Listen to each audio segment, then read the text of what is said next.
Think your typewriter's just a tool? Tonight, a scribbler's machine has a mind of its own.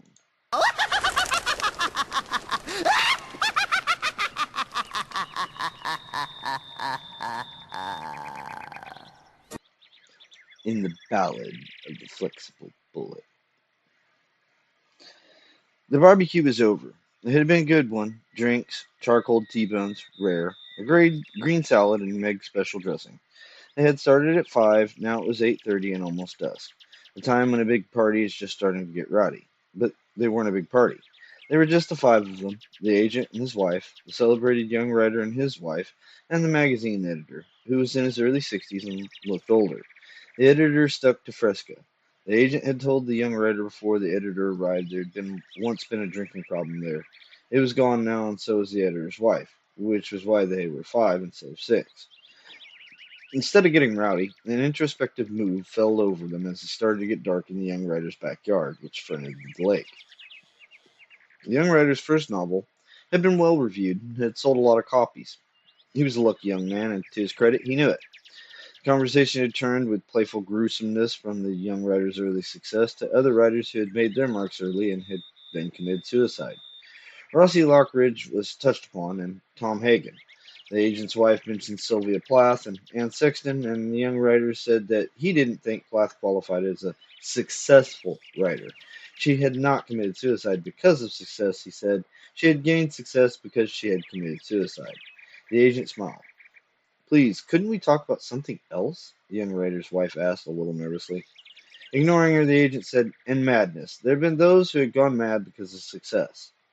The agent had the mild but nonetheless rolling tones of an actor off stage. The writer's wife was about to protest again. She knew that her husband not only liked to talk about these things so he could joke about them, he wanted to joke about them because he thought about them too much. When the magazine editor spoke up, what he said was so odd she forgot to protest. Madness is a flexible bullet. The agent's wife looked startled. The young writer leaned forward quizzically. He said, that sounds familiar. Sure, the editor said. That phrase, the image, flexible bullet, is Mariana Moore's. It's used to describe some car or other. I've always thought it described the condition of madness very well. Madness is a kind of mental suicide. Don't the doctors say now that the only way to truly measure death is by the death of the mind? Madness is a kind of flexible bullet to the brain. The young writer's wife hopped up. Anybody want another drink? She had no takers. Well, I do, if we're going to talk about this, she said, and went off to make herself one. The editor said, I had a story submitted to me once when I was working over at Logan's. Of course, it's gone the way of Collier's and the Saturday Evening Post now, but we outlasted both of them. He said this with a trace of pride. We published 36 short stories a year, or more, and every year 4 or 5 of them would be in somebody's collection of the year's best. And people read them.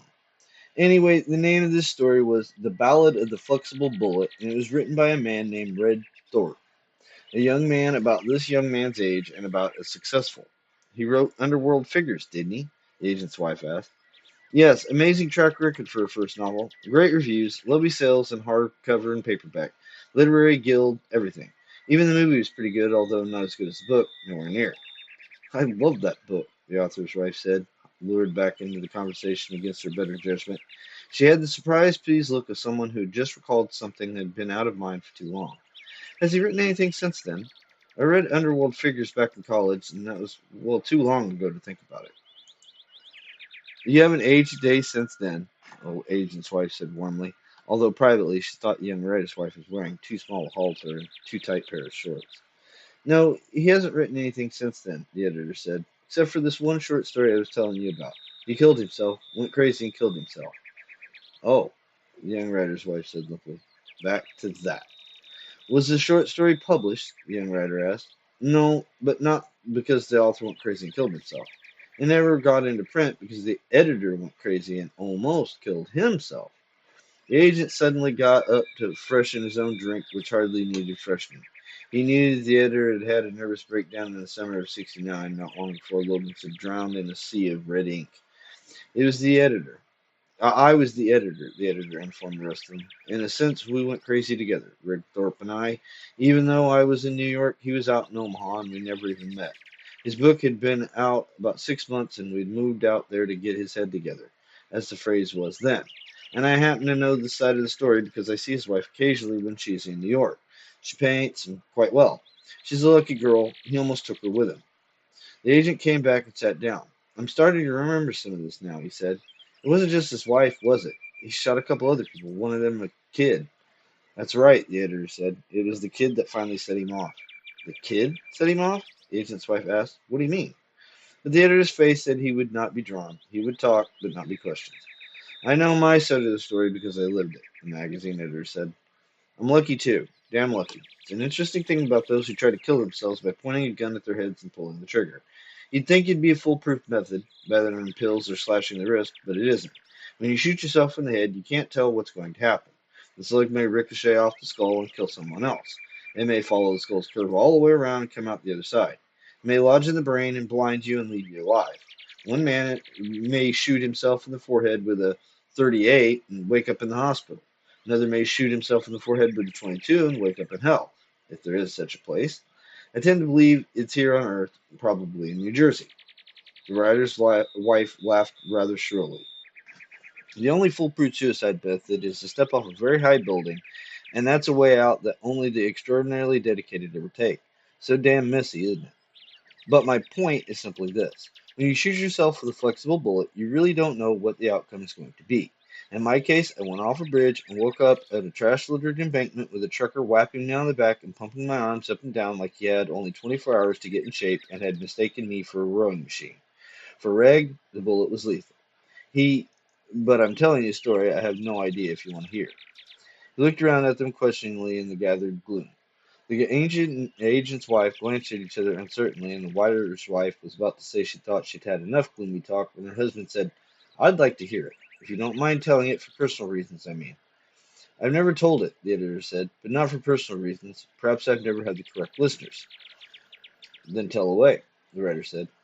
Paul, his wife put her hand on his shoulders. Don't you think? Not now, Meg.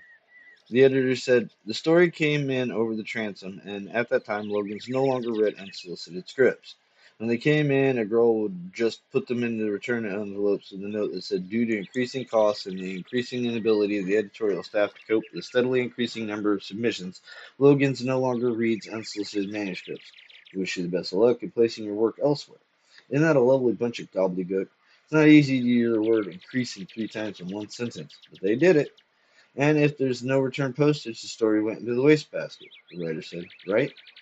Oh, absolutely. No pity in the naked city. An odd expression of unease flitted across the writer's face. It was an expression of a man who was in a tiger pit where dozens of better men had been clawed to pieces.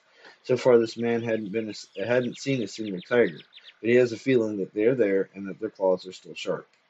Anyway, the editor said, taking out a cigarette case, the story came in, and the girl in the mailroom took it out. Paperclip formed objection to the first page and was getting ready to put it in the return envelope when she glanced at the author's name. Well, she had read Underworld Figures. That fall, everyone had read it, or was reading it, or was on the library's waiting list, or checking the store racks with paperback. The writer's wife had seen the momentary unease on her husband's face, took his hand.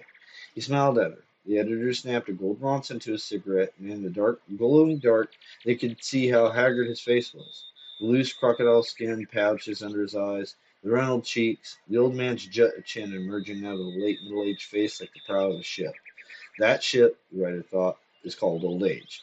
No one particularly wants to cruise on it, but the staterooms are full. The gang holds two, for that matter. The latter winked out, and the editor puffed his cigarette meditatively. The girl in the mailroom who read that story and passed it on instead of sending it back is now a full editor at G.P. Putnam's Sons. Her name doesn't matter. What matters is that on the great graph of life, this girl's vector crossed Reg Thorpe's on the mailroom of Logan's magazine. Hers was going up, and his was going down. She sent the story to her boss, and her boss sent it to me. I read it and loved it. It was really too long, but I could see where he could pare 500 words off of it with no sweat, and that would be plenty. What was it about? The writer asked. You shouldn't even have to ask, the editor said. It fits so beautifully into the total context. About going crazy? Yes, indeed. What's the first thing they teach you in your first college creative writing course? Write about what you know. Rick Thorpe knew about going crazy because he was engaged in going there. The story probably appealed to me because I was also going there. Now you could say, if you were an editor, that the one thing the American reading public doesn't need foisted on them is another story about going mad stylishly in America. Subtopic, and nobody talks to each other anymore. A popular theme in 20th century literature. All the greats have taken a back at it, and all the hacks have taken an axe to it. But this story was funny, I mean. It was really hilarious. I hadn't read anything like it before, and I haven't since. Closest would be some F. Scott Fitzgerald stories, and Gatsby. The fellow in third story was going crazy, but he was doing it in a very funny way. You keep grinning, and there were a couple places in the story. The place where the hero dumps the lime jello on the fat girl's head, and the over sober to see what hurt you. The opposite lines of tension in that story were really extraordinary. The more you laughed, the more nervous you got. The more nervous you got, the more you laughed. Right up to the point where the heroes go home from the party, given in his honor, and kills his wife and baby daughter. What's the plot? The agent asked. No, the editor said. That doesn't matter. It was just a story about a young man gradually losing his struggle to cope with success. It's better left vague. A detailed plot synopsis would only be boring. They always are. Anyway, I wrote him a letter and it said this: Dear Red Thorpe, I've read the Ballad of the Flexible Bullet and I think it's great. I'd like to publish it in Logan's early next year if that fits. Does 800 sound okay? Payment or acceptance, more or less. New paragraph. The editor ended the evening air with a cigarette. Story runs a little long, and I'd like you to shorten it by about 500 words if you could. I would settle for a 200-word cut if it comes to that. We can always drop a cartoon, paragraph, call if you want. My signature, and off the letter went to Omaha. And you remember it word for word like that? The writer's wife asked. I kept all the correspondence in a special file, the editor said. His letters, carbons of mine back. There were quite a stack of it by the end, including 3 or 4 pieces of correspondence from Jane Thorpe, his wife. I've read the file over quite often. No good, of course. Trying to understand the flexible bullet is like trying to understand how a Mobius strip can have only one side. That's just the way things are in this best of all possible worlds. Yes, I know it all word for word, or almost. Some people have the Declaration of Independence by heart. Bet he called you the next day, the agent said, grinning. Collect? No, he didn't call. Shortly after Underworld figures, Thorpe stopped using the telephone altogether. His wife told me that. When they moved to Omaha from New York, they didn't even have a phone put in the house. He had decided, you see, the telephone system didn't really run on electricity but on radio. He thought it was one of the 2 or 3 best kept secrets in the history of the modern world. He claimed to his wife that all the radium was responsible for the growing cancer rate, not cigarettes or automobile emissions or industrial pollution. Each telephone had a small radium crystal in its handset, and every time you used the phone, you shot your head full of radiation. Yeah, he was crazy, the writer said, and they all laughed. He wrote instead, the editor said, flicking his cigarette in the direction of the lake. His letter said this: Dear Henry Wilson, which is Henry, if you may, your letter was both exciting and gratifying. My wife was, if anything, more pleased than I. Money is fine, although, in all honesty, I must say the idea of being published in Logan's at all seems more like an adequate compensation. But I'll take it. I'll take it. I've looked over your cuts, and they seem fine. I think they'll improve the story as well as clear space for those cartoons. All best wishes, Rick Thorpe. Under his signature was a funny little drawing, more like a doodle, as an eye in a pyramid, like a one on the back of a dollar bill. But instead of Novus Ordo Seclorum on the banner beneath, there were these words: Fornit sum fornis, either Latin or Groucho Marx, the agent's wife said. Just part of Reg Thorpe's growing eccentricity, the editor said. His wife told me that Reg had come to believe in little people, sort of like elves or fairies, the Fornits. They were luck elves. He thought one of them lived in his typewriter. Oh, my lord, the writer's wife said. According to Thorpe, each fornit had a small device, like a flit gun, full of good luck dust, I guess you'd call it. And the good luck dust is called fornis, the writer finished. He was grinning broadly. Yes, and his wife thought it quite funny, too. At first, in fact, she thought at first Thorpe had conceived the fornit 2 years before while he was drafting Underworld figures, that it was just Reg having her on. And maybe at first he was. Seems to have progressed from a whimsy to a superstition to an outright belief.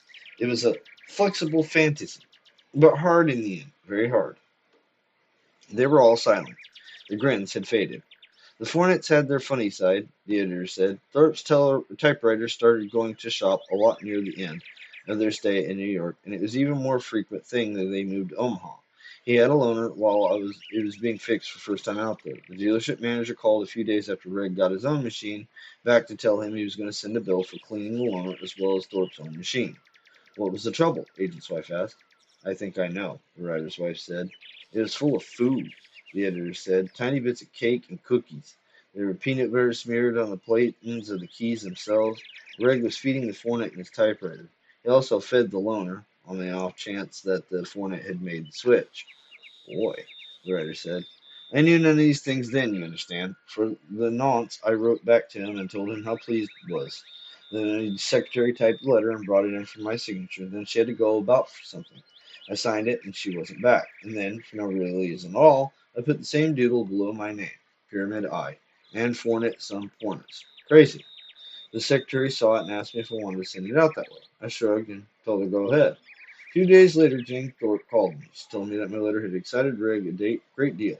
Reg thought he had found a kindred soul, someone else who knew about Florence. You see what a crazy situation it was getting to be. As far as I knew at that point, a Florence could have been anything from a left-handed monkey wrench to a Polish stealing knife. Ditto Florence. I explained to Jane that I was merely copying Reg's own design. She wanted to know why. I slipped the question, although the answer would have been because I was very drunk when I signed the letter. He paused, and an uncomfortable silence fell on the back lawn area.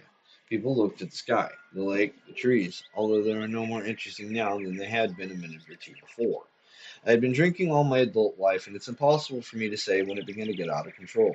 In the professional sense, I was on top of the bottle until nearly the very end. I'd begin drinking at lunch and come back to the office in a blotto. I functioned perfectly well there, however. It was the drinks after work, first on the train, then at home, that pushed me over the functional point. My wife and I had been having problems that were unrelated to the drinking, but the drinking made the other problems worse. For a long time, she'd been preparing to leave, and a week before a Reg Thorpe story came in, she did it. I was trying to deal with that when the Thorpe story came in. I was drinking too much, and on top of it all, I was having, well, I guess now it's fashionable to call it a midlife crisis. All I knew at the time is that I was as depressed about my professional life as I was about my personal one. I was coming to grips, or trying to, with a growing feeling that editing mass market stories that would end up being read by nervous dental patients, housewives at lunchtime, and an occasional bored college student was not exactly a noble occupation. I was coming to grips again, trying to, with a growing feeling that editing mass market stories that would end up being read by nervous coming to grips again trying to all of us at Logan's were at that time with the idea that in another 6 months or 10 or 14 there might not be any Logans. Sorry about that. Kind of looped up the lettering. Into this dull autumnal landscape of middle-aged angst comes a very good story from a very good writer, a funny, energetic look at the mechanics of going crazy. It was like a bright ray of sun. I know it sounds strange to say that about a story that ends with the protagonist killing his wife and infant child, but you ask any editor what real joy is, and he'll tell you it's a great story or novel you didn't expect, landing on your desk like a big Christmas present. Look, you all know that Shirley Jackson story, The Lottery. It ends on one of the most downbeat notes you can imagine. I mean, they take a nice lady out and stone her to death. Her son and daughter participate in her murder, for Christ's sakes. But it was a great piece of storytelling, and I bet the editor in New Yorker who read the story first went home that night whistling. What I'm trying to say is the Thorpe story is the best thing in my life right then. The one good thing. And from what his wife told me on the phone that day, my acceptance of that story was the one good thing that happened to him lately. The author editor relationship is always mutual parasitism. But in the case of Reg and me, that parasitism was heightened to an unnatural degree. Let's go back to Jane Thorpe, the writer's wife said. Yes, I did sort of leave her on a sidetrack, didn't I? She was angry about the Fornet business. At first, I told her I had simply doodled that I and pyramid symbol under my signature with no knowledge of what it might be, and apologized for whatever I'd done. She got over her anger and spilled everything to me. She'd been getting more and more anxious, and she had no one to talk to, no one at all to talk to. Her folks were dead, and all her friends were back in New York. Reg wouldn't allow anyone at all in the house. They were tax people, he said, or FBI or CIA. Not long after they moved to Omaha, a little girl came to the door selling Girl Scout cookies. Reg yelled at her, told her to get the hell out. He knew why she was there, and so Jane tried to reason with him. She pointed out that the girl had only been 10 years old. Reg told her that the tax people had no souls, no conscience, and besides, he said the little girl might have been an android. Androids wouldn't be subject to child labor laws. He wouldn't put it past the tax people to send an android Girl Scout full of radium crystals to find out if he was keeping any secrets, and to shoot him full of cancer rays in the meantime. Good Lord, the agent's wife said. She'd been waiting for a friendly voice, and mine was the first. I got the Girl Scout story. I found out about the car and the feeding of the fornits, about Forness, and about Reg refusing to use a telephone. She was talking to me from a pay booth in a drugstore 5 blocks over. She told me that she was afraid it really wasn't taxmen or FBI or CIA Reg was worried about. She thought it was really afraid that they, some hulking anonymous group that hated Reg, was jealous of Reg, and stopped nothing to get Reg, and found out about his fornet and wanted to kill it. If the fornet was dead, there'd be no more novels, no more short stories, nothing. You see? The essence of insanity. They were out to get him. In the end, not even the IRS, which had given him the very devil of the time over the income underworld figures generated, would serve as the boogeyman. In the end, it was just they. The perfect paranoid fantasy. They wanted to kill his foreman. My God, what did you say to her? The agents asked. I tried to reassure her, the editor said. There I was, freshly returned from a 5 martini lunch, talking to this terrified woman who was standing in a drugstore phone booth in Omaha, trying to tell her it was all right, not to worry, that her husband believed that the phones were full of radium crystals, that a bunch of anonymous people were sending Android Girl Scouts with goods on him, not to worry that her husband had disconnected his talent from his mentality to such a degree that he believed there was an elf living in his typewriter.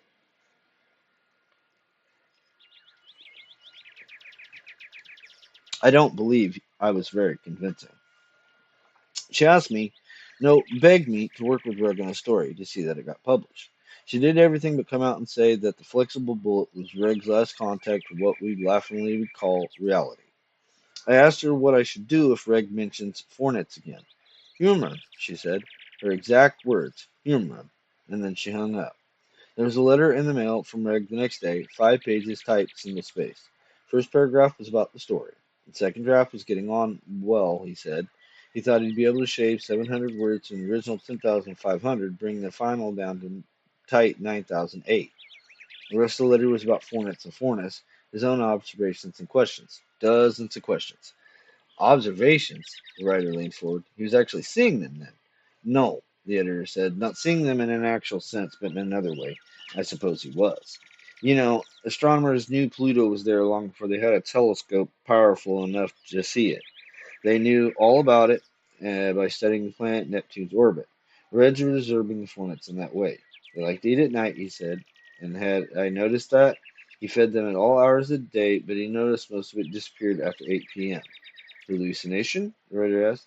No, the editor said. His wife simply cleared as much of the food out of the typewriter as she could when Reg went out for the evening walk, and went out every evening at 9 o'clock. I'd say she had quite a nerve getting after you, the agent grunted. He shifted his large bulk in a lawn chair. She was feeding the man's fantasy herself. You don't understand why she called and why she was so upset, the editor said quietly. He looked at the writer's wife. But I'll bet you do, Meg. Maybe, she said, and gave her husband an uncomfortable sideways look.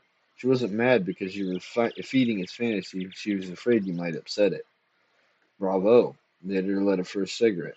And she removed the food for the same reason. If the food continued to accumulate in the typewriter, Reg would make the logical assumption, proceeding directly from his own decidedly illogical premise, namely that his format had either died or left. Hence, no more forness, hence, no more writing, hence, dot, dot, dot. The editor let the word drift away on the cigarette smoke and then resumed. He thought that hornets were probably nocturnal.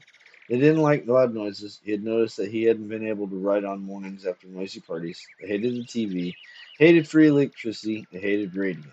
Reg had sold their TV to Goodwill for $20, he said, and his rich loss with the radium dial was long gone. Then this, then this, and then that. I didn't need to be more specific, I think. If you ever gotten a dog of a particular breed and you can recollect the questions you asked about its care and feeding, you'll know most of the questions Reg asked me. One little doodle below my signature was all it took to open Pandora's box. What did you write back? The agent asked. The editor said slowly. That's where the trouble really began, for both of us. Jane had said humor him, so that's what I did. Unfortunately, I rather overdid it, answering his letter at home, and I was very drunk. The apartment seemed much too empty. It was a stale smell, cigarette smoke, not much airing. Things were going to seed with Sandra gone. The drop cloth on the couch, all wrinkled, dirty dishes in the sink, that sort of thing. A middle-aged man unprepared for domesticity.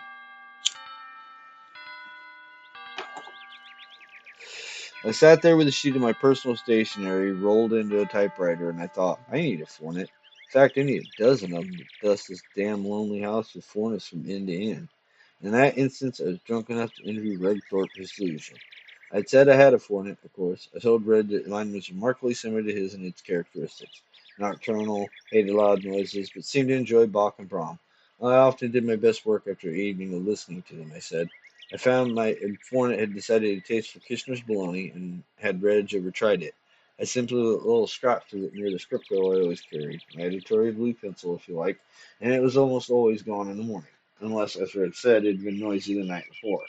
Told him I was glad to know about radium, even though I didn't have a glow-in-the-dark wristwatch. Told him my fornit had been with me since college, and I got so carried away with my own invention I wrote nearly 6 pages. At the end, I added a paragraph about the story, a very perfunctory thing, and signed it. And below your signature, the agent's wife asked. Sure, fornit some furnace. He paused. You can't see it in the dark, but I'm blushing. I was so goddamn drunk, so goddamn smug, I might have second thoughts in the cold light of dawn, but by then it was too late. You mailed it the night before? The writer murmured. So I did, and then for a week and a half I held my breath and waited. One day the manuscript came in, addressed to me, no covering letter. The cuts were bad as we discussed them, and I thought the story was letter perfect. But the manuscript was, well, I put it in my briefcase, took it home, and retyped it myself. It was covered with weird yellow stains, I thought. Urine? The agent's wife asked. Yes, that's what I thought, but it wasn't. And when I got home, there was a letter in my mailbox from Reg. 2 pages this time. 10 pages this time. In the course of the letter, the yellow stains were accounted for. He hadn't been able to find Kirshner's bologna, so he tried Jordan's. He said they loved it, especially with mustard. He had been quite sober that day, but his letter combined with those pitiful mustard stains ground right into the page of his manuscript, sent me directly to the liquor cabinet. Do not pass go, do not click $200, go directly to drunk. What else did the letter say? The agent's wife asked. She had grown more and more fascinated with the tale, and was now leaning over her not considerable belly in a posture that reminded the writer's wife of Snoopy standing on his doghouse pretending to be a vulture. Only 2 lines about the story this time, all credit thrown to Fornet and to me. Roney had really been a fantastic idea. Rackney loved it, and as a consequence. Rackney? The author asked. That was the Fornet's name, Rackney. As a consequence of the baloney, Rackney had really gotten behind in the rewrite. The rest of the letter was a paranoid chant. You'd never seen such stuff in your life. Reg and Rackney, a marriage made in heaven, the writer's wife said and giggled nervously. Oh no, not at all. Theirs was a working relationship and Rackney was male. Well, tell us about the letter. That's the one I don't have by heart. It's just as well for you that I don't. Every normality grows tiresome after a while. The mailman was CIA, the paperboy was FBI. Very good Ben Silent's revolver and a sack of papers. The people next door were spies of some sort. They had surveillance equipment in their van. He no longer dared to go down to the corner store for supplies because the proprietor was an android. He had suspected it before, he said, but now he was sure. He had seen the wires crisscrossing under the man's scalp where it was beginning to go bald, and the radium count in his house was way up. At night he could see dull greenish glow in the rooms. His letter finished this way. I hope you'll write back and apprise me of your own situation, and that of your fornet as regards enemies Henry. I believe that reaching you has been an occurrence that transcends coincidence. I would call it a life ring from God, Providence, Fate, supply your own term, at the last possible instant. It is not possible for a man to stand alone for long against 1,000 enemies, and to discover at last that one is not alone. Is it too much to say that the commonality of our experience stands between myself and total destruction? Perhaps not. I must know. Are the enemies after your fortnight as they are after Rackham? If so, how are you coping? If not, do you have any idea why not? I repeat, I must know. The letter was signed with a fornit, some fornus doodle beneath, and then P.S. just one sentence, but lethal. The P.S. said, sometimes I wonder about my wife.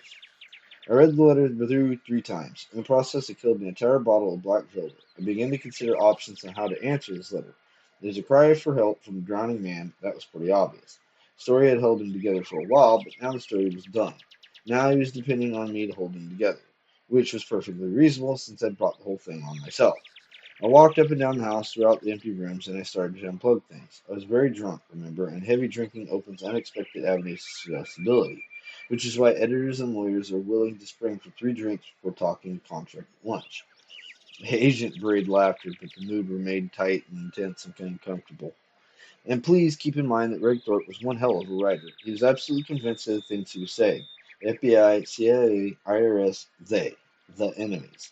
Some writers possess a very rare gift for culling their prose the more passionately they feel about their subject. Steinbeck had it, so did Hemingway, and Regthorpe had the same talent. When you entered his world, everything began to seem very logical. You begin to think it very likely, once you accepted the basic fornit premise that the paperboy did have a Silence 38 in his bag of papers, that the college kids next door with the van might indeed be KGB agents with death capsules and wax molars, or a do or die mission to kill or capture Arachne. Of course, I didn't accept the basic premise, but it seemed so hard to think. And I unplugged things. First, the color TV, because everybody knows they really do give off radiation. At Logan's, we had published an article by perfectly reputable scientists suggesting that radiation given off by the household color television was interrupting human brainwaves just enough to alter them minutely but permanently. Scientists suggested that it might be reasons for declining college board scores, literary tests, and grammar school development of arithmetic skills. After all, who sits closer to the TV than a little kid? So I unplugged the TV, and it really did seem to clarify my thoughts. In fact, it made so much better that I unplugged the radio, the toaster, the washing machine, the dryer. Then I remembered the microwave oven and unplugged that. I felt a real sense of relief when that fucking thing's teeth were pulled. It was one of the early one about the size of a house, and it probably was really dangerous. Shielding on them's better these days.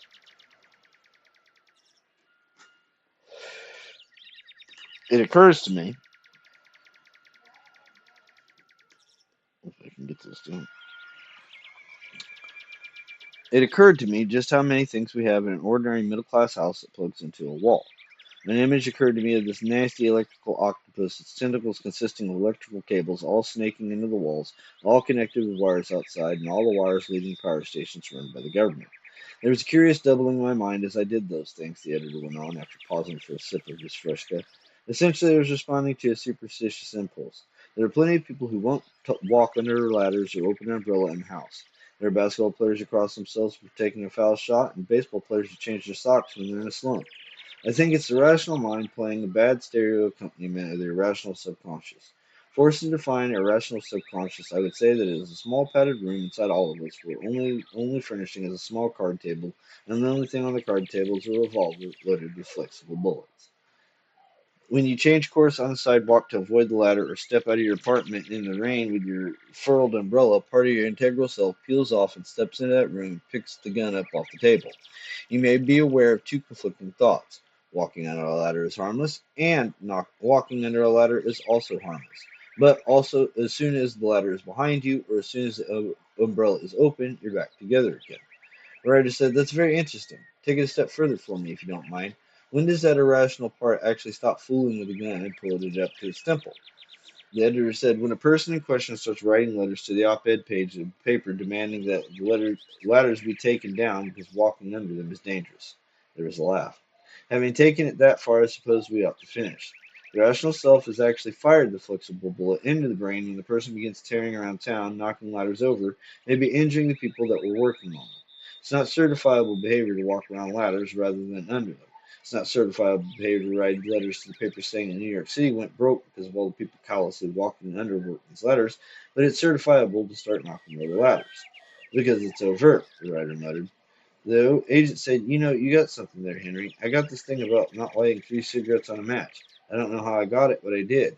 Then I read somewhere that it came from the trench warfare in World War One. Seems that German sharpshooters would wait for the Tommies to start lighting each other's cigarettes. On the first light, you got the range. On the second, you got the windage. And on the third one, you blew the guy's head off.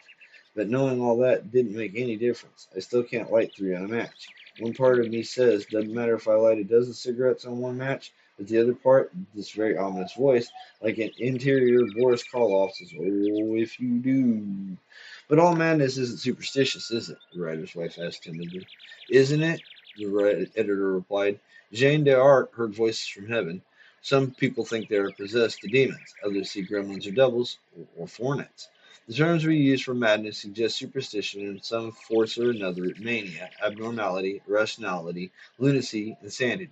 For the mad person, reality has skewed. The whole person begins to reintegrate into the small room where the pistol is.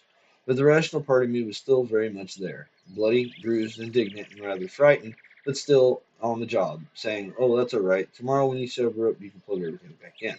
Thank God. Play your games if you have to, but no more than this, no further than this. That rational voice was right to be frightened. There's something in us that is very attracted to madness. Everyone who looks off the edge of a tall building has felt at least a faint, morbid urge to jump. And anyone who has ever put a loaded pistol up to his head, ugh, don't, the writer's wife said, please. All right, the editor said. My point is just this. Even the most well-adjusted person is holding on to his or her sanity by a greased rope. I really believe that. Rationality circuits are shoddily built into the human animal. With the plugs pulled, I went into my study, wrote Red Thorpe a letter, and put it in an envelope, stamped it, and took it and mailed it. I don't actually remember doing any of these things. I was too drunk.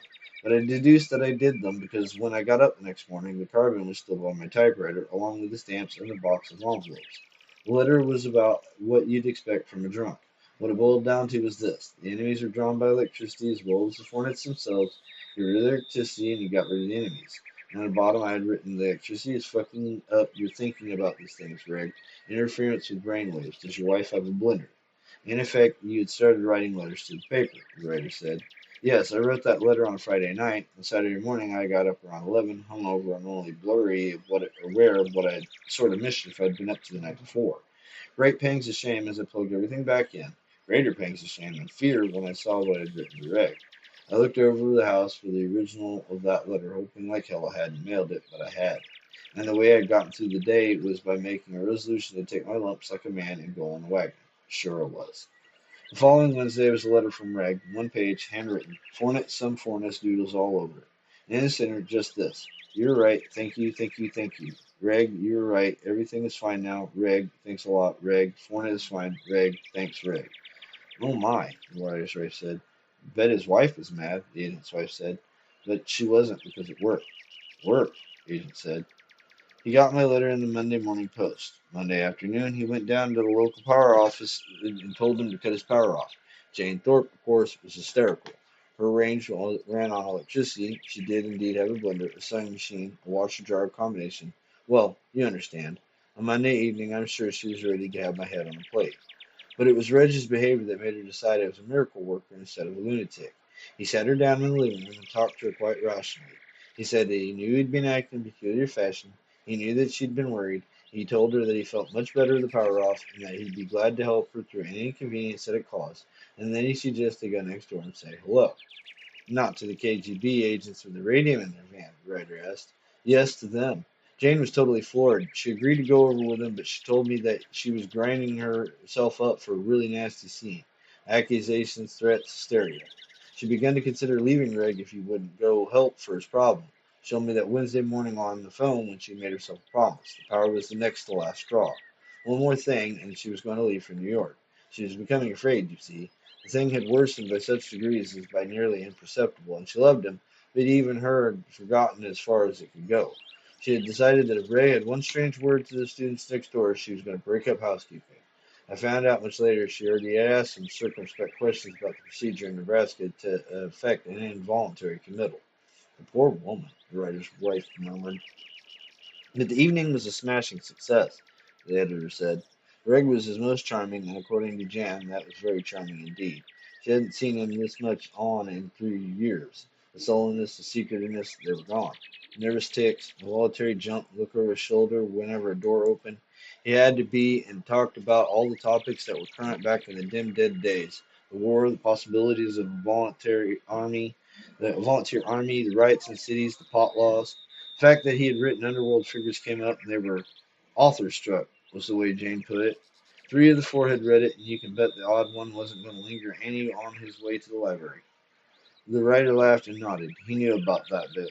So the editor said, we leave Rick Thorpe and his wife for just a little while, without electrical power but happiness that they'd been in a good long time. Good thing he didn't have an IBM typewriter, the agent said, and return to Ye Editor. 2 weeks have gone by, summer is ending. Ye Editor has, of course, fallen off the wagon any number of times, but has managed on the whole to remain pretty respectable. The days have gone the appointed rounds. I kept Kennedy either getting ready to put a man on the moon, the new issue of Logan's with John Lindsay on the cover is out on the stands and selling miserably, as usual. I put it in a purchase order for a short story called The Ballad of the Flexible Bullet by Reg Thorpe. First serial rights, proposed publication January 1971. Proposed purchase price $800, which was standard then for a Logan Sleeve story. I got a buzz from my superior, Jim Dohegan. Could I come up and see him? I trotted into his office at 10 in the morning, looking and feeling my very best. It didn't occur to me until later that Jane Morris, the secretary, looked like a wake in progress. I sat down and asked Jim what I could do for him, or vice versa. I won't say that Rig Thorpe's name hadn't entered my mind. Having started a tremendous coup for Logan's, and I suspected a few congratulations were in order. So you can imagine how dumbfounded I was when he slid two purchase orders across the desk at me. The Thorpe store and a John Updike novella we had scheduled as the February fiction lead. Return stamped across both. I looked at the revoked purchase orders. I looked at Jimmy. I couldn't make say out of it. I really couldn't get my brains to work over what it meant. There was a block in there. I looked around and I saw his hot plate. Jenny brought it in for him every morning when she came to work and plugged it in so he could have fresh coffee when he wanted. That had been the drill at Logan's for 3 years or more. And that morning, all I could think of was, if that thing was unplugged, I know if that thing was unplugged, I could put this together. I said, "What is this, Jim?" "I'm sorry as hell to have to be the one to tell you this, Henry. Logan's isn't going to be publishing any more fiction as of January 1970. The editor paused to get a cigarette, but his pack was empty. Did anyone have a cigarette? The writer's wife gave him a Salem. Thank you, Meg. He lit it, shook out the match, and dragged deep. The coal glowed mellowly in the dark. "Well," he said, "I'm sure Jim thought I was crazy." I said, "Do you mind?" and leaned over and pulled the plug on the hot plate. His mouth dropped open and he said, "What the hell, Henry?" It's hard for me to think with things like that going on. Interference. And it really seemed to be true because with the plug pulled, I was able to see the situation a great deal more clearly. "Does this mean I'm pink?" I asked him. I asked him. "I don't know," he said. "That's up to Sam and the board. I just don't know, Henry." There were a lot of things I could have said. I guess what Jimmy was expecting was a passionate plea for my job. You know that saying, he had his ass out in the wind? I maintain that you don't understand the meaning of this phrase until you're head of a suddenly non-existent department. But I didn't plead my case because plead my cause or the cause of fiction at Logan's. I pleaded for Red Thorpe's story. First, I said that I'd move it up over the deadline, put it in the December issue. Jimmy said, "Come on, Henry, the December issue is locked up. You know that. We're talking 10,000 words here." 9,008, I said, and a full page iller. He said, "Forget it. We'll scrap the art. And listen, Jimmy, it's a great story. Maybe the best fiction we've had in the last 5 years." Jimmy said, "I read it, Henry. I know it's a great story, but we just can't do it. Not in December. It's Christmas, for God's sake. You know how to put a story about a guy who kills his wife and kid under the Christmas trees of America? You must be." He stopped right there, but I saw him glance over his hot plate. "You might as well have said it out loud, you know."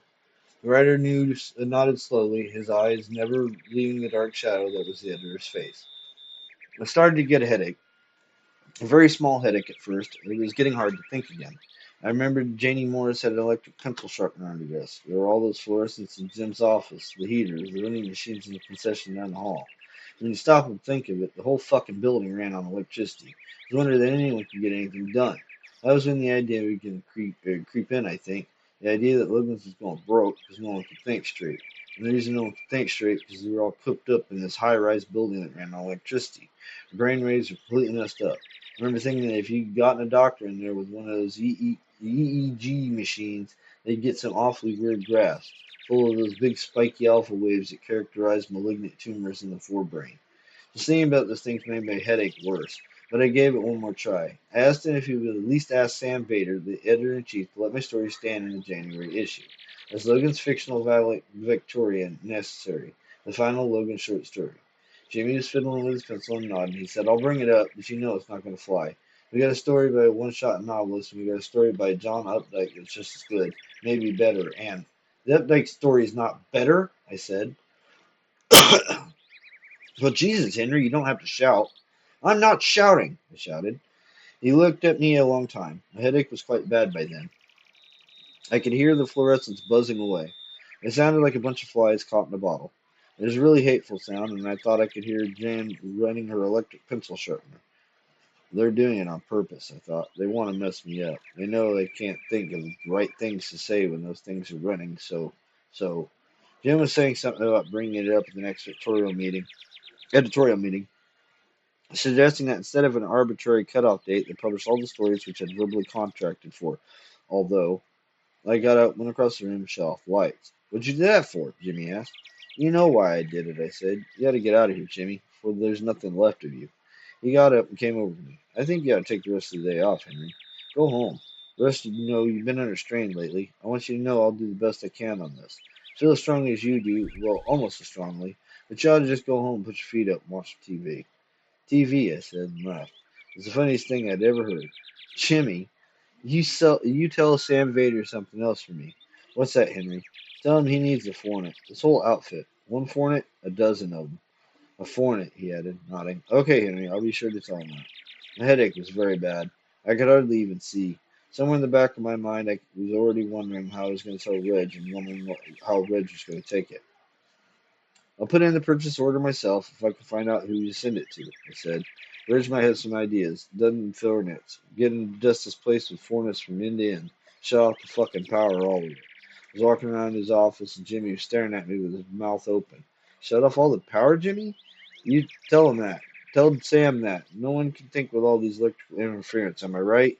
You're right, Henry. 100%. You go on home and get some rest, okay?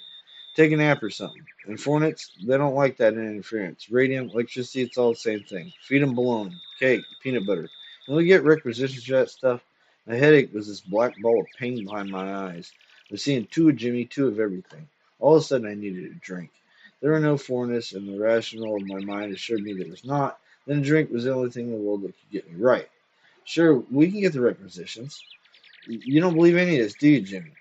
Sure I do. It's okay. You just go home and get a little rest. I don't. You don't believe it now, I said, but maybe you will when this rag goes into bankruptcy. How in the name of God do you believe you're making rational decisions when you're sitting less than 15 yards from a bunch of Coke machines and candy machines and, and sandwich machines? And then I had a really terrible thought. And a microwave oven. And I screamed at them, they got a microwave oven to heat the sandwiches up in. He started to say something, but I didn't pay any attention. I ran out. Thinking of that microwave oven explains everything. I had to get away from it. That was what made the headache so bad. I remember seeing Janie and Kung Younger from the ad department and Mert Strong from publicity in the outer office, all of them staring at me. They must have heard me shouting. My office was on the floor just below. I took the stairs, went to my office, turned off all the lights, and got my briefcase. I took the elevator down the lobby, but I put my briefcase between my feet and poked my fingers in my ears. I also remember the other three or four people in the elevator looking at me rather strangely. The editor uttered a dry chuckle. They were scared, so to speak. Cooped up in a little moving box with an obvious madman, you'd been scared too. Oh, surely that's a little strong, the agent's wife said. Not at all. Madness is start somewhere. If this story is about anything, its events of one's own life can ever be said about anything, then this is a story about Genesis for insanity. Madness has to start somewhere, and it has to go somewhere, like a road or a bullet from the barrel of a gun. I was still miles from Meg Thorpe, but I was over the line, you bet. I had to go somewhere, so I went to Forefathers, a bar on 49th. I remember picking that bar specifically because there's no juke and no color TV and not many lights. I remember ordering the first drink, and after that, I don't remember anything until I woke up the next day in my bed at home. There was puke on the floor and a very large cigarette burned in the sheets over me. And my stupor had apparently escaped dying in one or two extremely nasty ways, choking or burning. Not that I probably would have felt either. Jesus, the agent said, almost respectfully. It was a blackout. The first real bona fide blackout of my life, but they're always a sign of the end, and you never have very many. One way or the other, you never have very many. But any alcoholic will tell you that blackout isn't the same as passing out. It would save a lot of trouble if it was. No, when an alkie blacks out, he keeps doing things. An alkie in a blackout is a busy little devil, sort of like on the line foreman. He'll call up his ex-wife and abuse her over the phone, or drive his car the wrong way on the turnpike and wipe out a carload of kids. He'll quit job, rob a market, give away his wedding ring. Busy little devils. What I had done, apparently, was to come home and write a letter. Only this one wasn't to Ridge, it was to me. And I didn't write it, at least according to the letter I didn't. Who did? The writer's wife asked. Bellis. Who's Bellis? His fornit, the writer said almost absently. His eyes were shadowy and far away. Yes, that's right, the editor said, not looking a bit surprised. He made the letter in the sweet night air for the fornit again, indenting in a proper point to his finger. Hello from Billis. I'm sorry for your problems, my friend, but I would like to point out at the start that you are the only one with problems. It's no easy job for me. I can dust your damn machine with Hornets from now until forever, but moving the keys is supposed to be your job. That's what God made big people for. So I sympathize, and that's all the sympathy you get. I understand you're worried about Red Thorpe. I worry not about Thorpe, but my brother Arachne. Thorpe worries about what will happen to him if Arachne leaves, but only because he is selfish. The curse of serving writers is that they are all selfish. He worries not about what will happen to Arachne if Thorpe leaves, or goes oh bonzo secco. Those things apparently never crosses a sensitive mind. But luckily for us, all our unfortunate problems have the same short-term solution, and so I strain my arms and my tiny body to give it to you, my drunken friend. You may wonder about long-term solution. I assure you there are none. All wounds are mortal. Take what's given. You sometimes get a little slack of the rope, but the rope always has an end. So what? Bless the slack and don't waste breath cursing the drop. A grateful heart knows what in the end we all swing. You must pay him for the story yourself, but not with a personal check. Those mental problems are severe and perhaps dangerous, but this in no way indicates stupidity. The editor stopped here and spelled Stupidity.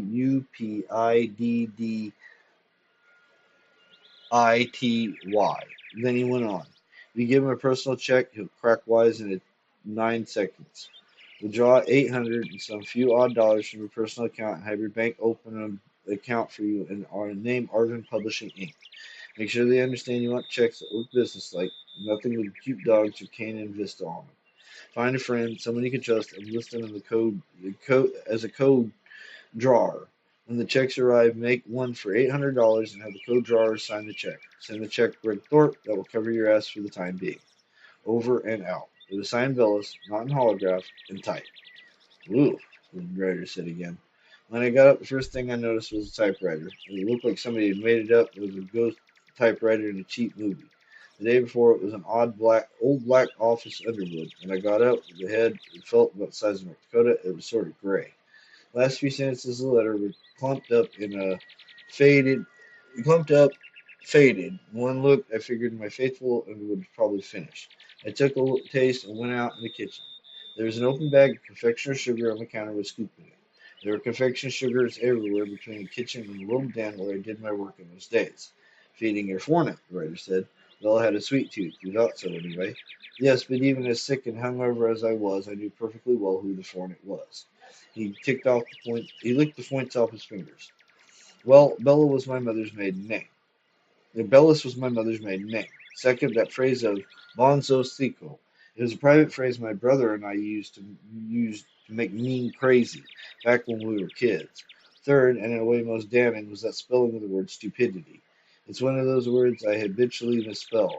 I had an almost screamingly literate writer once who spelled refrigerator with a D, refrigerator, no matter how many times the copy editors looped it. And for this guy, we had a doctoral degree from Princeton. Ugh was always going to be ugly.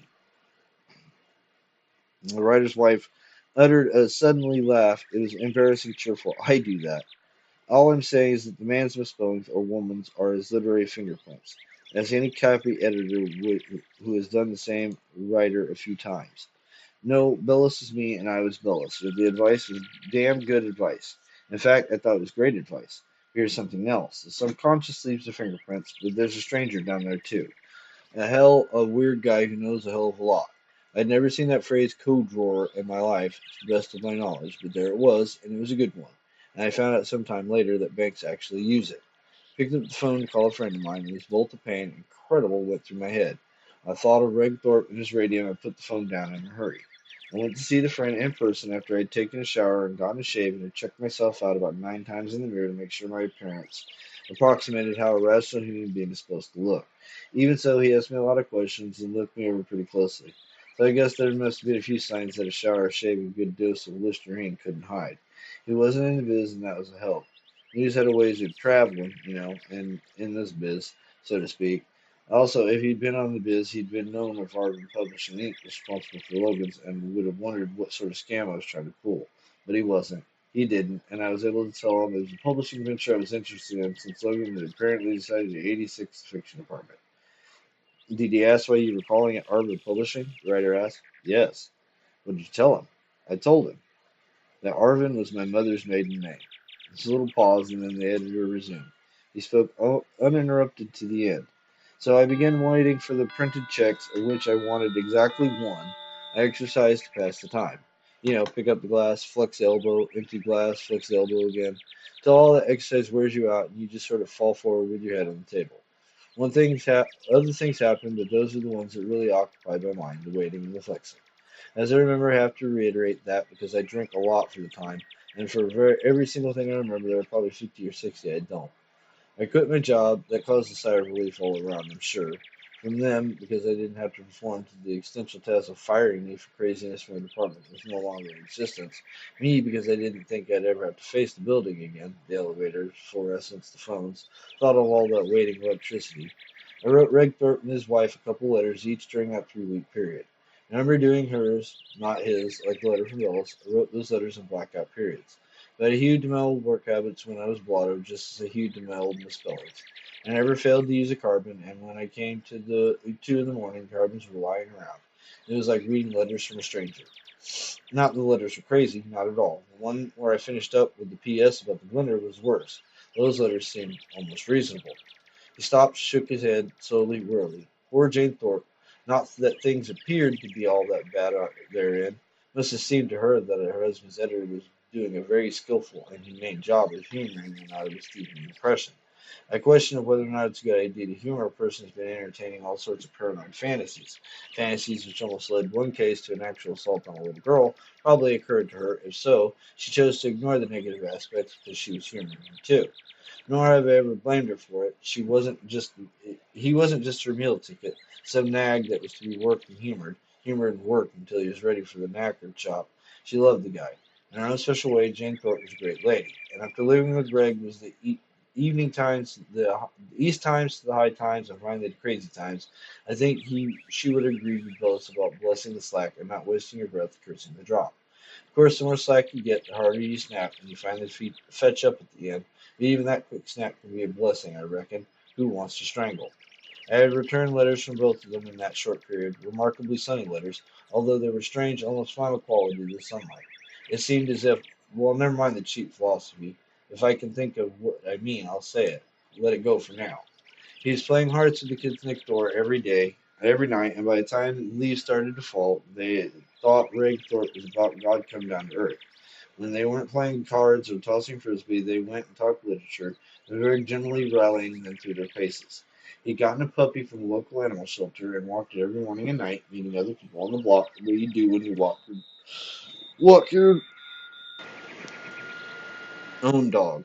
People who decided the Thorpes were really very peculiar people now begin to change their minds.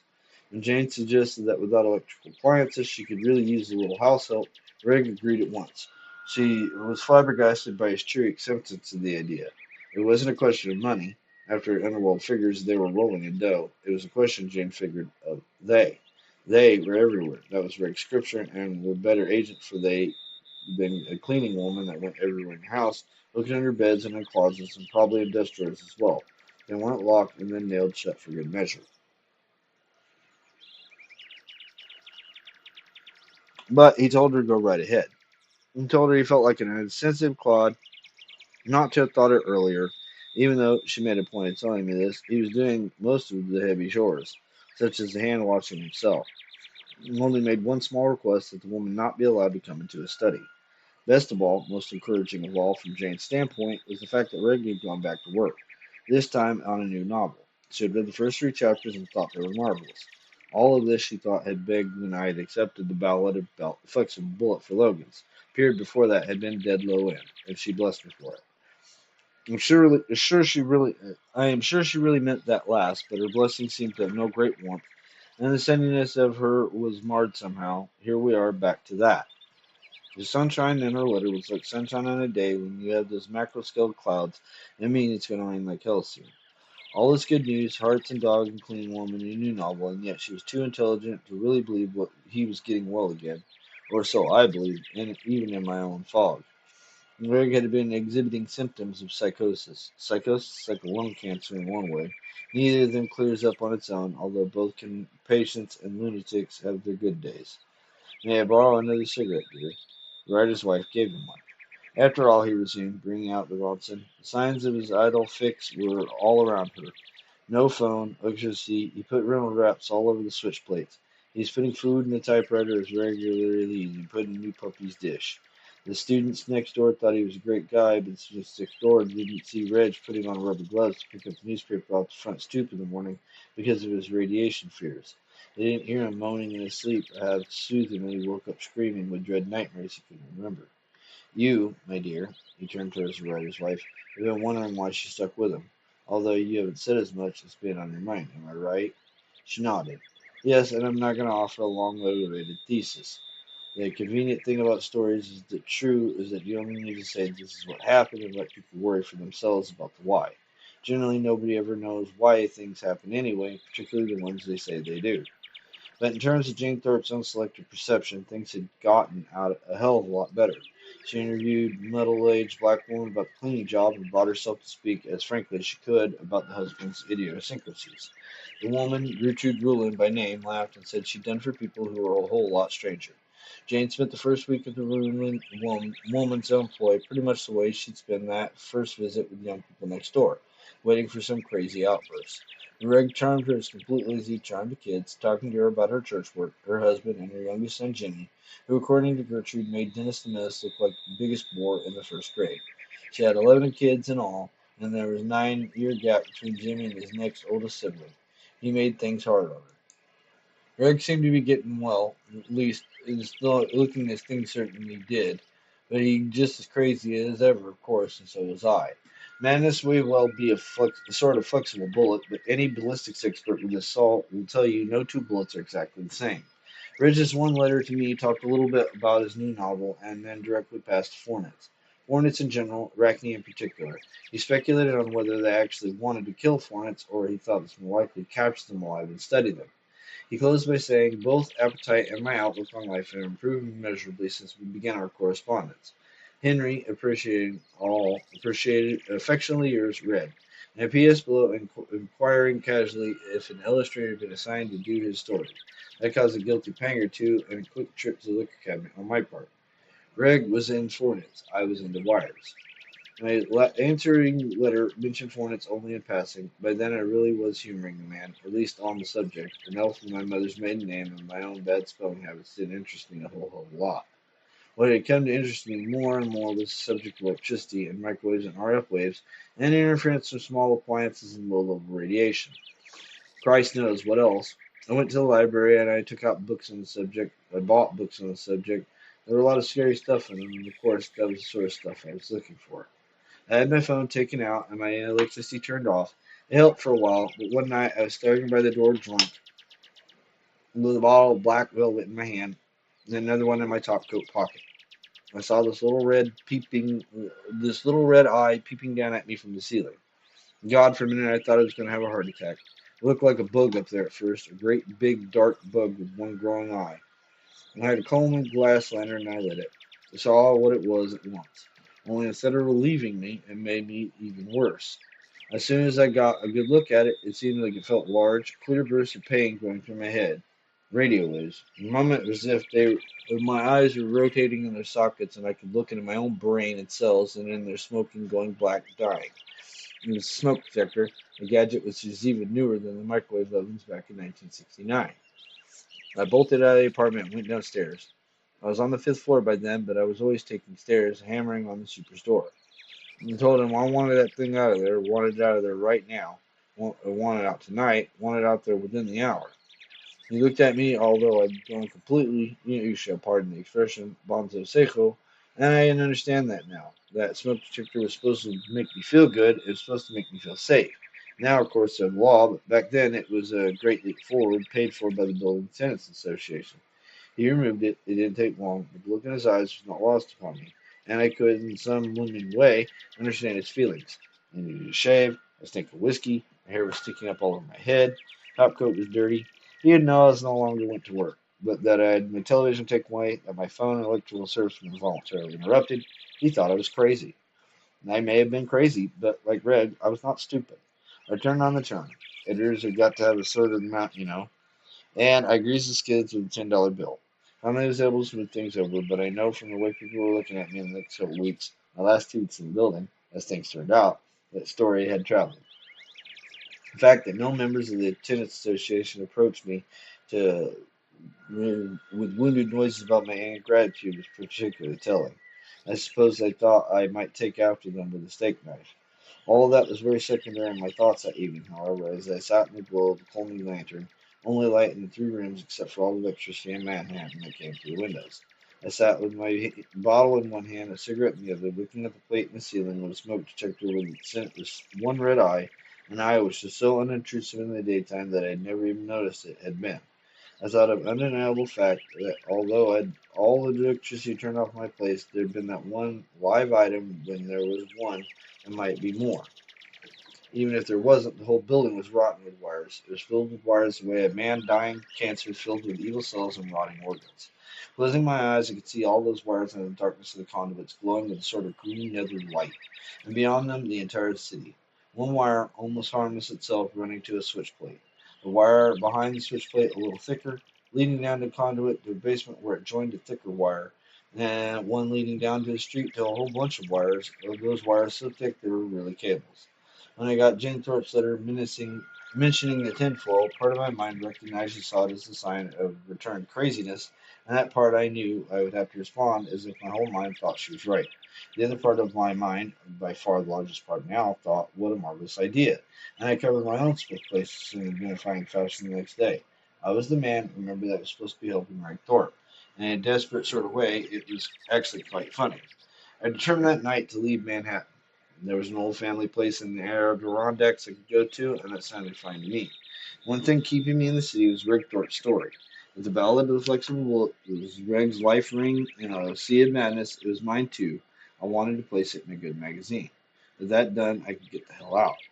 So that's where the not so famous Wilson Thorpe correspondent stood just before the shit hit the fan. We it was like a couple of dying drug addicts comparing the relative merits of heroin and lewds. Reg had fornits in typewriter, I had fornits in the walls, and both of us had fornits in our heads. And there was they. Don't forget they. I hadn't been flogging the story around for long before deciding to include every magazine fiction editor in New York. Not that there were many by the fall of 1969. If you grouped them together, you could have killed a whole bunch of them with one shotgun shell, and before long I started to think that was a damn good idea. It took about 5 years before I could see it from their perspective. I'd upset the super, and he was just a guy who'd see me when the heat was screwed up and it was time for the Christmas tip. These other guys, well, there were just a lot of them that were my friends. Jared Baker was the assistant fiction editor at Esquire in those days, and Jared and I were in the same rifle company during World War II, for instance. These guys weren't just uneasy at sampling the new improved Henry Wilson. They were appalled. If I had just sent the story around with a pleasing covering letter explaining the situation, my version of it anyway, I probably would have sold it to Thorpe almost right away. But no, that wasn't good enough. Not for this story. I was going to see this story got personal treatment. So I went from door to door with it, stinking grizzled ex-editor with shaking hands and red eyes and a big old bruise on his left cheekbone from where he ran into the bathroom door on the way to the can 2 nights before. Might as well have been wearing a sign saying Bellevue bound. Nor did I want to talk to these guys in their offices. In fact, I could not. The time had long since passed when I could get in the elevator and ride it up 40 floors. So I met them like pushers met junkies, in parks, on steps, in the case of Jared Baker, in a burger heaven on 49th Street. Jared at least would have been delighted to buy me a decent meal, but the time had passed to understand when any self-respecting maitre d' would let me in a restaurant where they serve business people. The agent winced. I got perfunctory promises to read the story, followed by concerned questions about how I was, how much I was drinking. I remember hazily trying to tell a couple of them about electricity and radiation leaks were fucking up everyone's thinking, and when Andy Rivers, who edited fiction from American Crossing, suggested I ought to see some help. I told him he was the one who ought to get some help. You see those people out there on the street? I said. We were standing in Washington Square Park. Half the, maybe three-quarters of them have got brain tumors. I wouldn't sell you story on a bet, Andy. Hell, I could understand it in the city. Your brain's in the electric chair and you don't even know it. I had a copy story in my hand, rolled up like a newspaper. I whacked him on the nose with it the way you whack a dog for piddling in the corner. Then I walked off. I remember him yelling for me to come back, something about having a cup of coffee and talking it over some more. Then I passed a discount record store with a loudspeaker blasting heavy metal on the sidewalk and banks of snow, the snowy cold fluorescent lights inside. And I lost his voice in a sea of deep buzzing and around my head. I remember thinking two things. I had to get out of the city soon, very soon. I'd be nursing a brain tumor of my own, and I had to get a drink right away. That night, when I got back to my apartment, I found a note under the door. It said, "We want you out of here, crazy bird." I threw it away with so much as a second thought. We veteran crazy birds have more important things to worry about than the anonymous notes written from fellow tenants. I was thinking over what I said to Annie Rivers about Rick's story. The more I thought about it, the more drinks I had, the more sense it made. Flexible Bullet was funny, and on the surface it was easy to follow, but beneath the surface level it was surprisingly complex. Did I really think another editor in the city would grasp the story on the same on the same levels? Maybe once, but I did still think so now that my eyes have been opened. Did I really think there was room for appreciation and understanding in a place where it wired up like a terrorist bomb? Good God, loose bolts were leaking everywhere.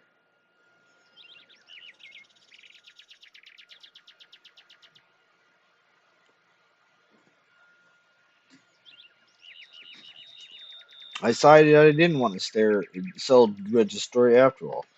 At least not in New York. I get out of the city just as soon as the check I ordered arrived. When I was upstate, I could start sending it around the out-of-town literature magazines. The Sawane Review would be a good place to start, I reckon, or maybe Iowa Review. I could explain to them to Reg later. Reg would understand. That seemed to solve the whole problem, so I took a drink to celebrate. And then the drink took a drink, and then the drink took the man, so to speak. I blacked out.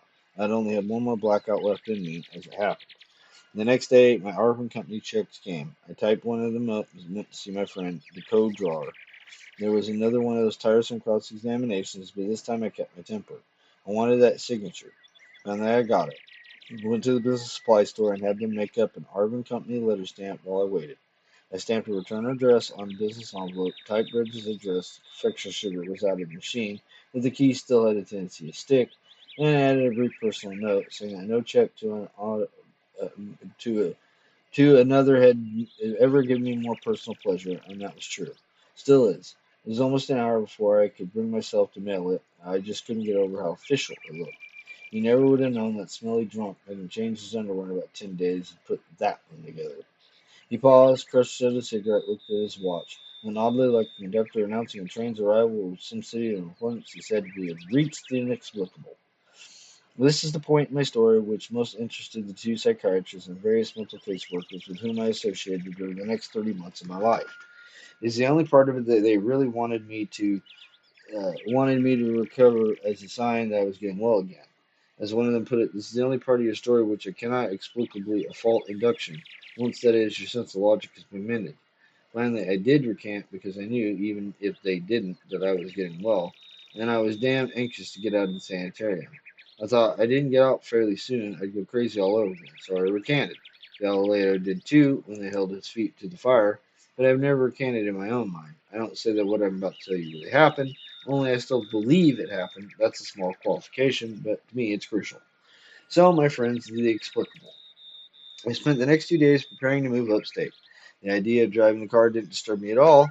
The way I'd read as a kid, inside of a car is one of the safest places to be during a electrical storm because the rubber tires serve as near perfect insulators.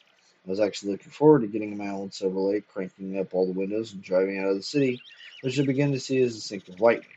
Nevertheless, part of the preparations included removing the bulb and the dome light, taping over the socket, and turning the headlight knob away to the left to kill the dash lights.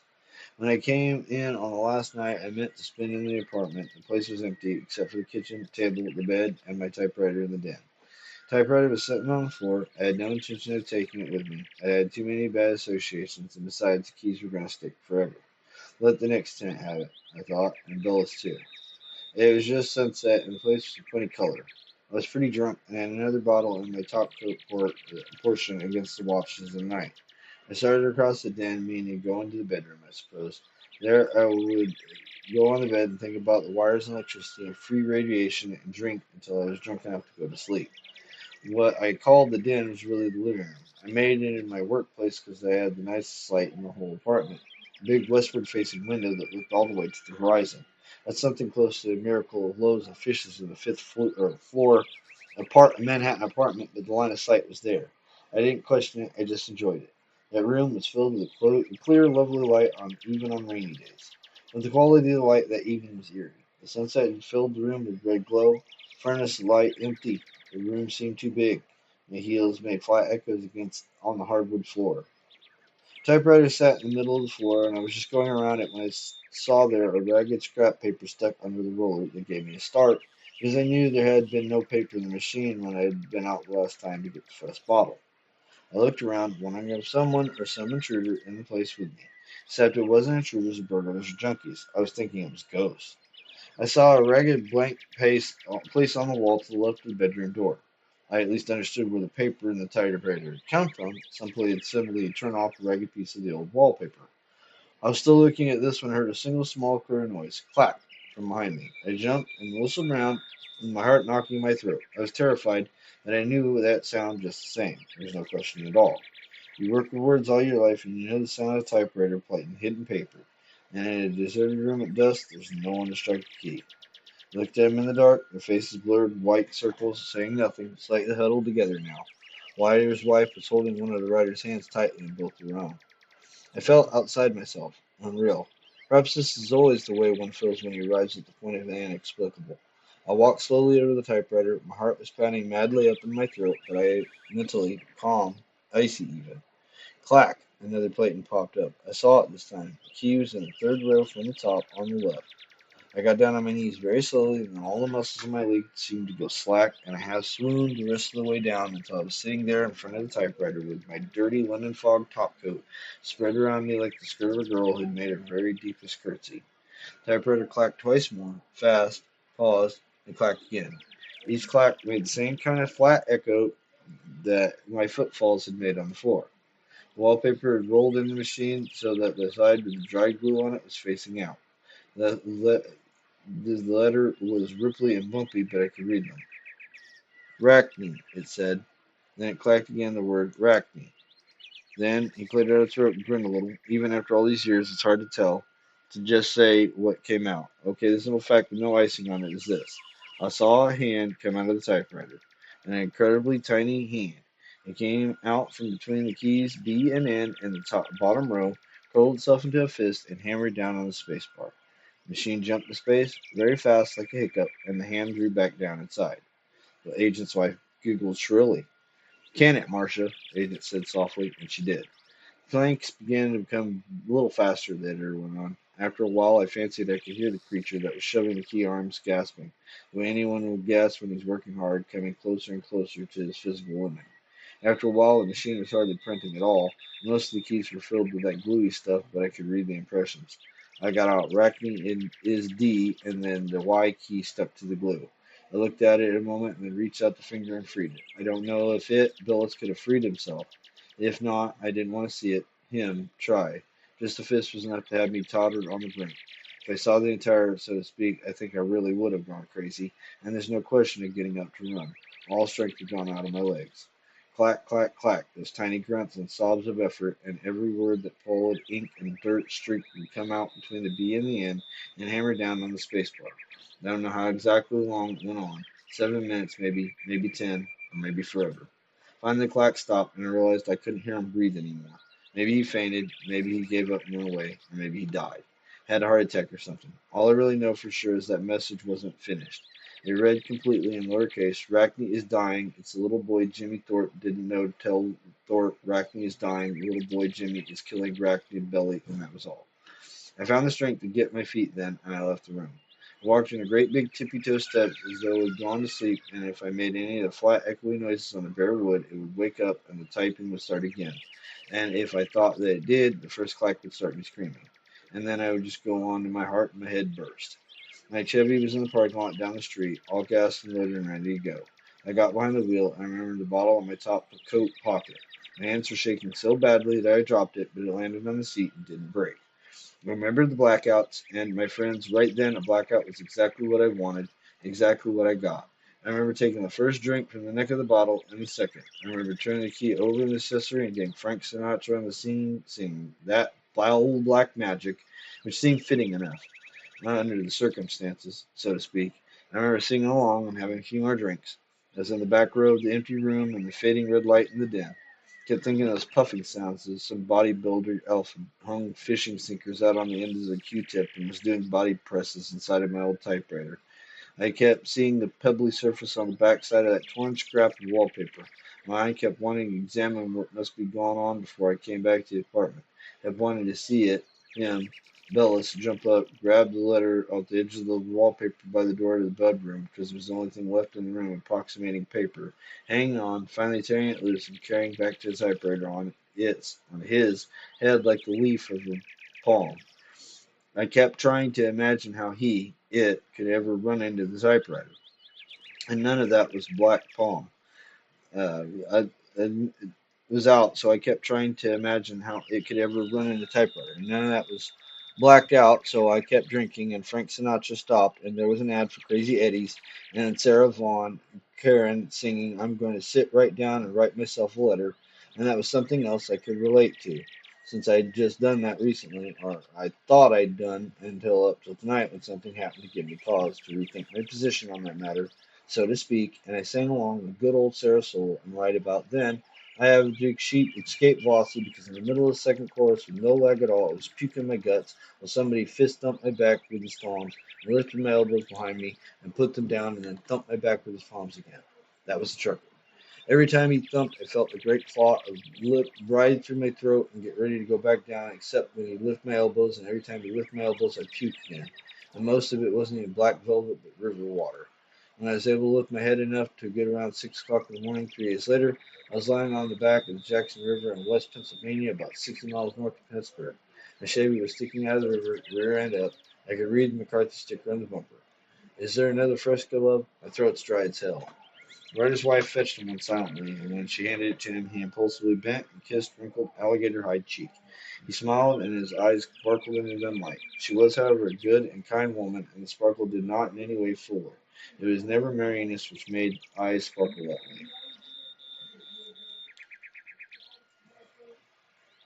way. Thank you, Meg. He drank deeply, coughed, waved away the offer of a cigarette. I've had enough of those for the evening. I'm going to quit them entirely. In my next incarnation, so to speak. The rest of my own tale really needs no telling. It would have been against the only sin I ever tell really guilty of. It's predictable. I fished something like 40 bottles of black velvet out of my car, a good many of them empty.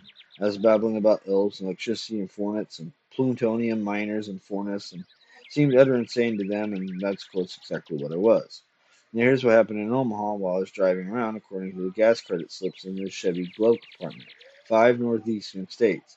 All of this, you understand, was information I obtained from Jane over a long and painful period of correspondence, which culminated in a face-to-face meeting in New Haven, which she now lives, shortly after I was dismissed from the sanitarium as a reward for finally recanting. And at the end of the meeting, we wept into each other's arms, and that was when I began to believe that there'd be real life for me, perhaps even happiness again. That day, around 3 o'clock in the afternoon, there was a knock at the door of the Thorpe home. It was a telegraph boy. The telegram was for me, the last item of our unfortunate correspondence. It read, Reg Howe, reliable information that Arachne is dying. Its little boy, according to Billis. Billis says the boy's name is Jimmy Fornet, some Fornus Henry. In case that marvelous Howard Baker question, what did he know and when did he know it, has gone through your mind, I can tell you that I knew Jane had hired a cleaning woman. I didn't know, except through Billis, that he had a little little son named Jimmy. I suppose you'll have to take my word for that, although in all fairness, that shrinks work on my case over the next 2.5 years never did. When the telegram came, Jane was at the grocery store. She found it, after Red was dead, in one of his pockets. Time of transmission and delivery were both noted on it, along with the added line, no telephone, deliver original. Jane said that although the telegram was only a day old, it had been so much handled that it looked like it had been for a month. In a way, that telegram, those 26 words, was a real flexible bullet, and I fired it directly into Reg Thorpe, brain all the way from Patterson, New Jersey, and I was so fucking drunk I don't even remember doing it. During the last 2 weeks of his life, Rick had fallen into a pattern that seemed normality itself. He'd gotten up, made breakfast for himself and his wife, and worked for an hour. And at 8 o'clock, he'd lock his study and the dog for a long, leisurely walk around the neighborhood. He was very forthcoming on his walk, stopping to anyone who would chat with him, trying to pooch outside a nearby cafe to have a mid-morning cup of coffee, then rambling on again. He rarely got back to the house before noon. On many days, it was 12:30 or 1 o'clock.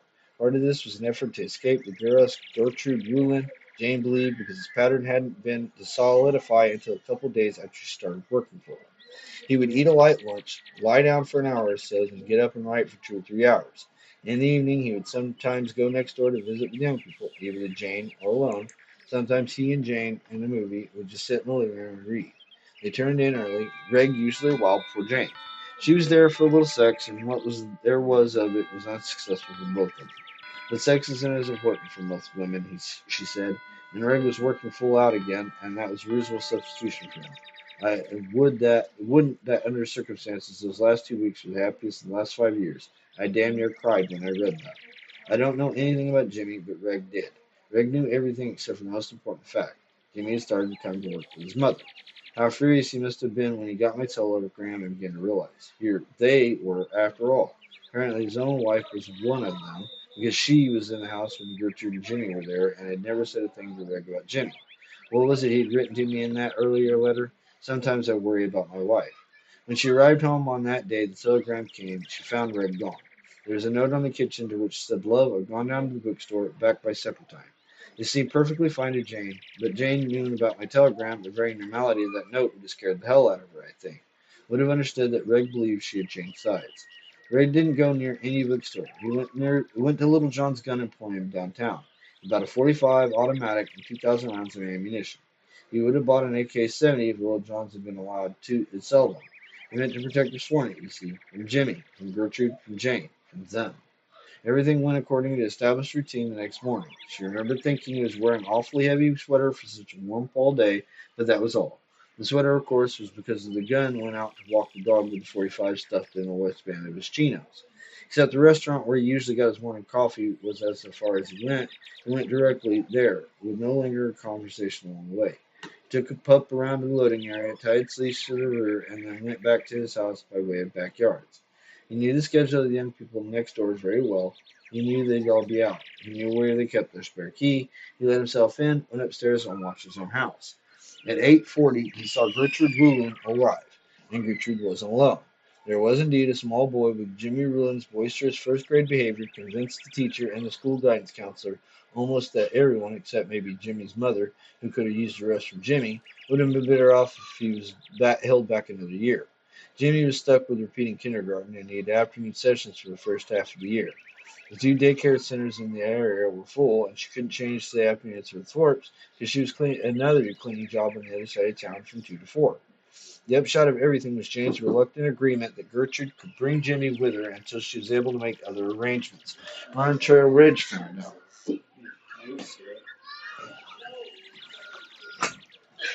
Until Ridge found out.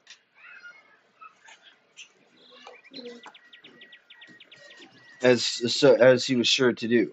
She thought Reg might not mind. He had been so sweetly reasonable about everything lately. On the other hand, she might have a fit, or he might have a fit. If that happened, another arrangement would have to be made. Gertrude said she understood, and heaven's sake, Jane added, the boy was not such any Reg's thing. Gertrude said for sure not. Mistress' door was locked and would stay locked. Thorpe must have crossed between 2 yards like a sniper crossing no man's land. He saw Gertrude and washing bed linen in the kitchen. He didn't see the boy. He moved along the side of the house. No one in the room. No one in the bedroom. Then in the study, where Reg had morbidly expected to see him, was Jimmy. The kid's face was hot with excitement, and Reg surely must have believed there was a bona fide agent of they at last. The boy was holding some sort of death ray in his hand. It was pointed at the desk. From inside his typewriter, Reg could hear Arachne screaming. You may think I'm attributing subjective data to a man who's now dead, or to be more bluntly, making stuff up. I'm not. In the kitchen, both Jane and Gertrude heard the distinctive warbling of sounds of Jimmy's plastic space blast. He'd been shooting it around the house ever since he started coming with his mother. And Jane hoped daily that the batteries would go dead. There's no mistaking the sound, no mistaking the place it was coming from either. From his study. The kid really was Dennis the Menace material, you know. If there was a room in the house where he was supposed to go, that was the one place he had to go or die of curiosity. He didn't take him long to discover that he kept the key to Ridge's study on the dining room mantel either. Had he been in there before? I think so. Jane said he remembered giving the boy an orange 4 days before, and later when she was clearing out the house. Found orange peels under the little study sofa in that room. Greg didn't eat oranges, claimed he was allergic to them. Jane dropped the sheets she was washing back in the sink and rushed into the bedroom. She heard the loud wah wah wah of the space blaster, and she heard Jimmy yelling, "I'll get you! You can't run! I can seize you through the glass!" And she said that she heard something screaming, a high, despairing sound. She said, so much in pain it was almost insupportable. When I heard that, she said, I knew that I would have to leave Red no matter what happened, because all the wives' tales were true. Madness was catching. Because it was Rackney I was hearing. Somehow that rotten little thing was shooting Rackney, killing it with $2 space gun from Craig's. The study door was standing open, the key in it. Later on that day, I saw one of the dining room chairs standing in the mantel with Jimmy's sneaker prints all over the seat. He was bent over Reg's typewriter table. He, Reg, had an old office model with glass inserts in the sides. Jimmy had the muzzle of his blaster pressed against one of those and was shooting into the typewriter. Wah, wah, wah, and purple pulses of light shooting off the typewriter. Suddenly I could understand everything Red had said about electricity, because although that thing ran on not more than harmless old C or D cells, it really did feel as if there were waves of poison coming out of that gun, rolling through my head and frying my brains. I see you in there, Jimmy was screaming, and his face was filled with small boy's glee. It was both beautiful and somehow gruesome. You can't run away from Captain Future. You're dead, alien. And that screaming, getting weaker, smaller. Jimmy, you stop it, I yelled. He jumped. I startled him. He turned around, looked at me, stuck out his tongue, and then pushed the blaster against the glass panel and started shooting again. Wah, wah, wah, and that rotten purple light. Gertrude was coming down the hall, yelling at him to stop, to get out of there, that he was going to get whipped for his life. And then the front door burst open, and Reg came up the hall, bellowing. I got one good look at him and understood that he was insane. The gun was in his hand. Don't you shoot my baby! Gertrude screamed when she saw him, reaching out to grapple with him. Simply clubbed her aside. Jimmy didn't even seem to realize any of this was going on. He just went on shooting the space blaster into the typewriter. I could see that purple light pulsing in the blackness between the keys, and it looked like one of the electrical arcs that tell you not to look at without the pair of special goggles, because otherwise it might boil your eyes and make you blind. Reg came in, shoved past me, knocking me over. Rackney! He screamed. You're killing Rackney! And even as Reg was rushing across the room, apparently planning to kill that child, Jane told me, I had time to wonder just how many times he had been in that room shooting that gun at the typewriter when his mothers were maybe upstairs changing bed or backyard hanging clothes where we couldn't hear the wah wah wah, where we couldn't hear that thing, the fornit inside screaming. Jimmy didn't even stop when Red came bursting in, just kept shooting in the typewriter as if he knew it was his last chance, and since then I wondered if perhaps Reg wasn't right about they too. Only maybe they just float around and every now and then they dive in a person's head like someone doing a double gainer in a swimming pool, and they get that somebody to do the dirty work and then check out again. And the guy were in says, Huh? Me? Did what? In the second before Red got there, the screaming from inside the typewriter turned into a brief, dry shriek, and I saw blood splatter all over the inside of the glass insert, as if whatever was in there had finally exploded, the way they say a live animal will explode if you put it in a microwave oven. I know how crazy it sounds, but I saw that blood. It hit the glass on a block and then started to run. Got it, Jimmy said, highly satisfied. Got it. Then Reg threw him all the way across the room. He hit the wall, the gun was jarred out of his hand, hit the floor, and broke. But nothing but plastic and ever-ready batteries, of course.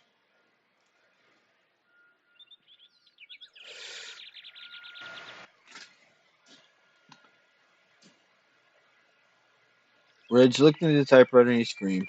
Not a scream of pain or fury, although there was fury and mostly it was a scream of grief. Turned towards the boy then. Jimmy had fallen to the floor, whatever he'd been, if he ever was anything more than a mischievous little boy. Now he was a 6-year-old in terror. Pointed the gun at him, and that's all I remember. The editor finished his soda and put the cannon carefully aside. Richard Rulin and Jimmy Rulin remember enough to make up for the lack, he said. Jane called out, Reg, and when he looked at her, around to her, she got to her feet and grappled with him. He shot her, shattering her left elbow. She didn't let go. As she continued to grapple with him, Gertrude called to her son, and Jimmy ran to her. Reg pushed Jane away and shot her again. His bullet tore her along the left side of her skull, even an eighth of it to the right, and he would have killed her. There's little doubt of that, and none at all that, if not for Jane Thorpe intervention, he would have surely killed Jimmy Rulin and quite possibly the boy's mother as well.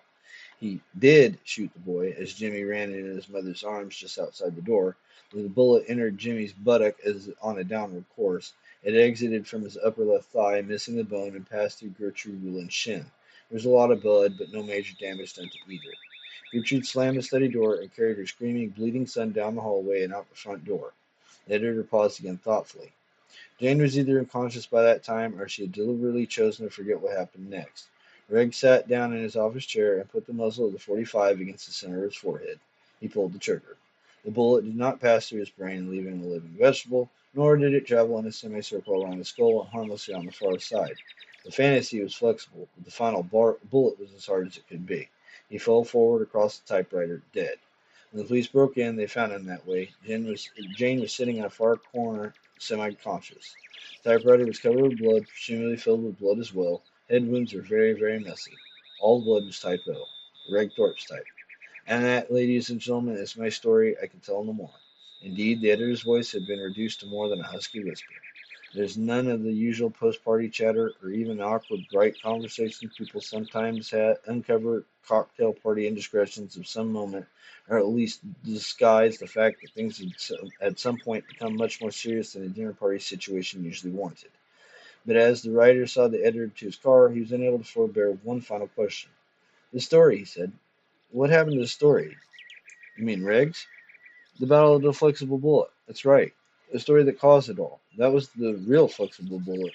You, if not for him, wouldn't have gotten the story that was so goddamn great. The editor opened the door of his car. It was a small blue Chevette with a sticker on the back bumper which read, Friends don't let friends drive drunk. No, it was never published. If Rag had a carbon copy, destroyed it following any receipt and acceptance of the tale, considering his paranoid feelings about they, that would have been very much in character. I had his original plus 3 photocopies with me when I went into the Jackson River, all 4 in a cardboard box. If I'd put that carton in the trunk, I would have the story now, because the rear end of my car never went under.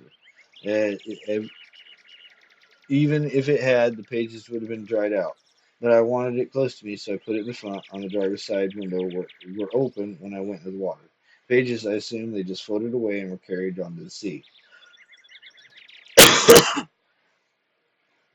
I'd rather believe that rather believe that than believe they rotted along with the rest of the trash at the bottom of the river, or eaten by catfish, or something even less aesthetically pleasing. To believe they were carried out to sea is more romantic and slightly more unlikely, but in matters of what I choose to believe, I can find it still can be flexible, so to speak. The editor got into his small car and drove away. The writer stood and watched until the tail lights had winked and then turned around. Meg was there, standing at the head of their walk in the darkness, smiling a little tentative smile at him. Her arms were crossed tightly across her bosom, although the night was warm. "We're the last 2," she said. "Want to go in?" "Sure." Halfway up the walk, she stopped and said, "There are no fornits in your typewriter, are there, Paul?" And the writer, who had sometimes often wondered exactly where the words did come from, said, "Absolutely not," and then went inside arm in arm, closed the door against the night. That fornit packed a punch, didn't it? Be careful what you write, ghouls. It might write back.